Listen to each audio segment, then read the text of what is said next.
I'm Bill Price with GrowthLaw.com. This video is going to explain some of the U.S. securities law requirements for promoters or other persons who try to sell to international investors an interest in U.S. real estate or other U.S. business organization. The securities laws exist at both the federal and the state level. Most of them were put in after the Great Depression, and they represent an effort to get information to investors before they invest to make sure that they are not defrauded by promoters. The major federal law is the Securities Exchange Act, which had major 1933 and 1934 components. Under this law, like the laws of the various states, you may have to file some form of advance report with the Securities Department before you raise money. The most complicated type such reports come in when you have something like a public offering. This is the default rule of law. You have what's called an S-1.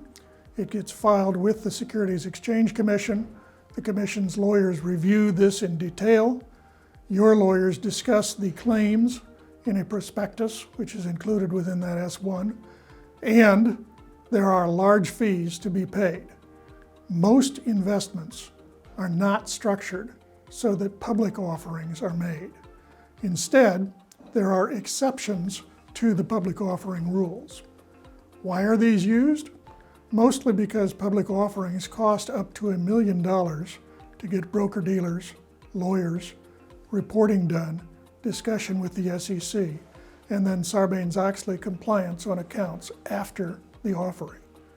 For smaller deals, and this can mean ones in the several $100 million range, where appropriate types of investors are involved, there are exceptions that are commonly used to bring in international money and to do proper U.S. securities reporting. The three major types to think about are as follows.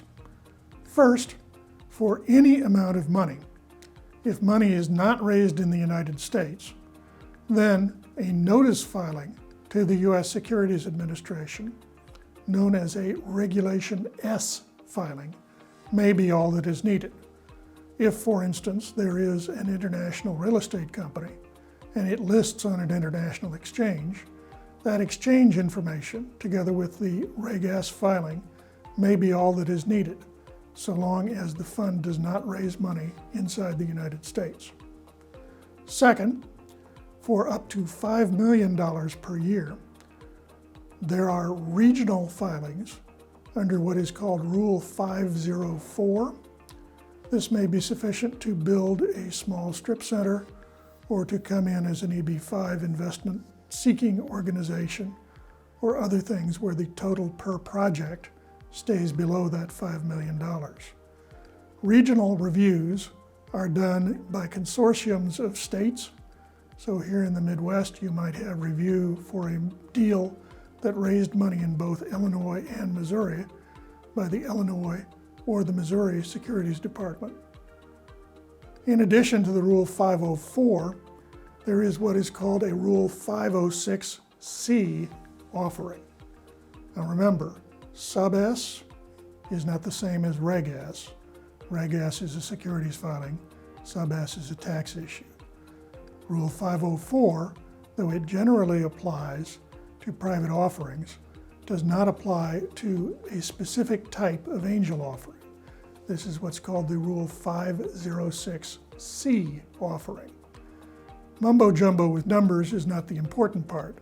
The important part is that this is an unlimited raise. The limit is on the type of investor. So you do a filing with the SEC, the Federal Securities Exchange Commission. Once that filing is done, you then can raise money in any state of the United States. But what you have to raise from are only what are called accredited investors, and then up to a state-determined limit of persons who are not accredited. That limit is about 35 in most states, such as Illinois.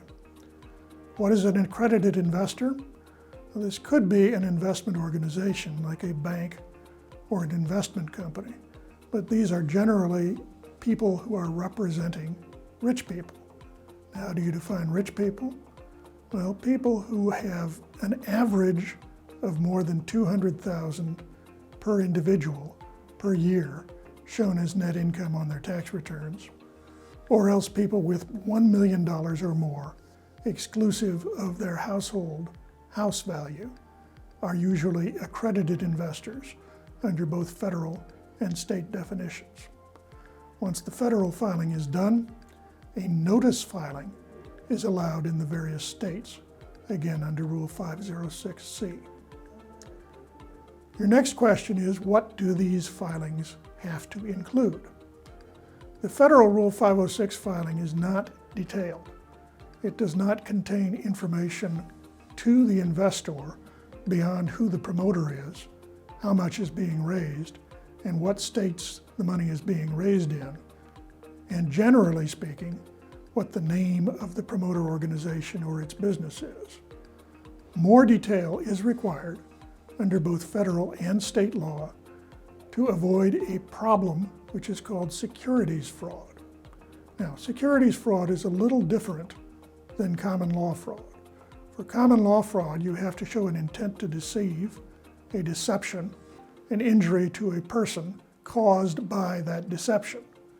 For securities fraud, all you have to show is that the disclosure to an investor, such as a foreign investor in U.S. real estate, does not contain all material information for that investor to make a decision. Now, what's material? Basically, the question is, what would you need to know if you were investing your grandmother's money? You would want to know if the person who was promoting was honest, so criminal or securities records. You would want to know if the business proposition was realistic, so you get engineering and you get valuation studies and you do the other types of things that investors would normally do in due diligence.